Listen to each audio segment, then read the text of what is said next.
Welcome to TomPadulaTV and to program 3 of Interviste Interviews, Series 2.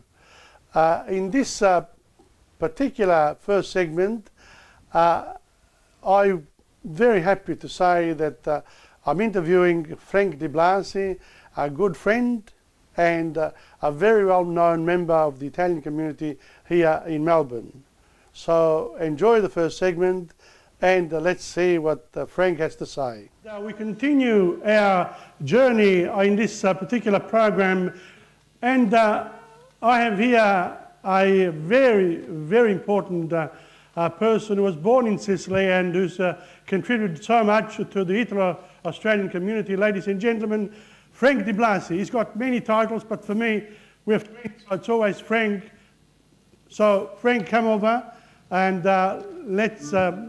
well, welcome to TomPadulaTV. La prima volta, It's great to see you here with me today. It's been very special inviting you here. And I speak in English, you know why? Because the Italians already know us. Oh, I see. It's the non-Italians that we direct ourselves to, because your work has been primarily amongst the Italian community, but not only that, in your local area, you are very well known, and therefore there's no need. Yeah. You're very, very kind. You put me in a situation that I have to offer you at least a meal for what you've been saying so good about me. Oh, no, not at all. It's only the truth. Might be a pizza with a glass of wine. There is only the truth, Frank, the truth. Yeah, thank you very much. So what we can say about Talk to me about yourself, because a lot of people, you're very well known, but a lot of people in the general Australian community may not know about your work. You've been operating now in Melbourne, I would say, since I remember from my university days when I was with the Teatro Stabile. You actually wrote some articles about us, and you also wrote one particular article about my wife Nella. Absolutely. I've written about mostly doing pieces for the theatre that the Italian community, especially the young ones, the students, were actually doing at Melbourne University. And all those plays were actually appealing to the Italian community. And I just, at the time, I was enjoying writing something about the plays at the time of Colin McCormick. And whilst you were enjoying looking at the plays, I was right in the middle of it there as actor and administrator, and that's where I met my wife as well. So let's go on. You then proceeded and went on in the 80s, in the early 80s, you took off literally with an idea about foreseeing the growth into old age, into the third age, of our Italian community members. And what did you do? Well, in fact, it was to accommodate the needs of our ever-increasing community, particularly the elderly people in our community, to find, to have something to do for them. I mean, they were aware of the fact that Australian older person had their own senior citizen clubs where they could meet and recreate regularly.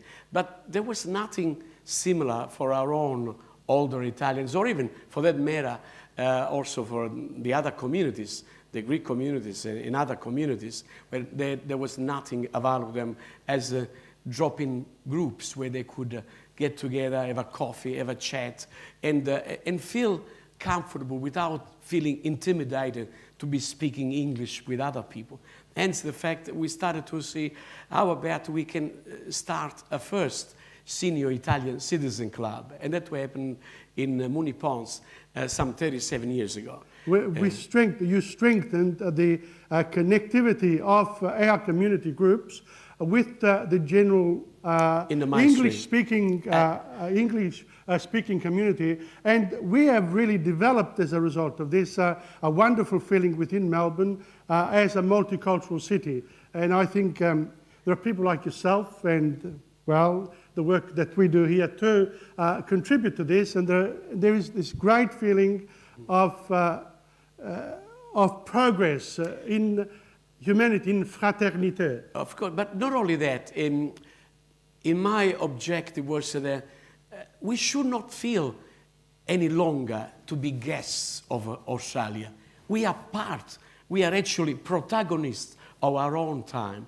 And what I really wanted to happen in our Italian community, amongst particularly many elderly people who have been here for many, many years, in contribution in the farming all over the place in Victoria and even in Melbourne as well. It was a sense that they should be feeling more being part, contributors into what actually we have all around us today. So dismantling the fact that we'll always be feeling we are guests of Australia and this and that, siamo ospiti di questo paese. That was something which I never liked, because, I mean, being here, contributing, it is part of the social fabric of the nation. Frank, and that's what I agree with you, but there is one major point here, that our daily life is controlled by what appears in our daily newspapers and the media in general. So in a way, the fact that I began to do television work as a need to communicate with the wider Australian public, because as a teacher, I was in schools for 30 years, plus some more, and then I realised that the work that you do, that I did in education, that other people have done in the other professions, also need to be recognised. And yeah, I agree with you, but do you think that the media is doing enough to really focus on what you were talking about just before, this recognition of groups of individuals and groups of people within various communities in our larger Australian society? Well, in recent times, there's been a sense of recognition of the contribution of migrants from many lands to what Australia is today. In fact, if we just take off all the contribution, there will be nothing left, really, because in all these years, the migrants communities have contributed an immense lot to actually have Australia as it is today. But we can't blame always the media if it's not done. I think we don't need that. We need to actually bring out ourselves with our talent and skills in what we have, but above all, to be actually being involved in communities, being involved in what actually happens locally sometime. And that is important. Involved might be in a local field, like the local council, local organizations, service organizations. In other words, bring about what actually is that we could be able to have from well, thanks, Frank. That's wonderful. That's wonderful. And we'll go for a little break there. Was yours or mine? That was mine. So there you are, ladies and gentlemen. We will stop here because we've said enough for now. I will get you back for some more. Don't run away because you have the mic. Exactly. Isn't it wonderful to see Frank with me here today, enjoying for the first time in many of my programs colloquial exchange that dates back over 40 years now. And I do agree that in the Australian community, we do feel at home. Honestly, I've always felt at home from my very early years in Australia, and I must agree, when I go back to Italy too, I feel at home there too. So there must be something that we're doing right to have this great feeling of acceptance in the lands from where we were born and where I reside today. Well, I really enjoyed that particular interview with Frank Di Blasi. Hope you did too.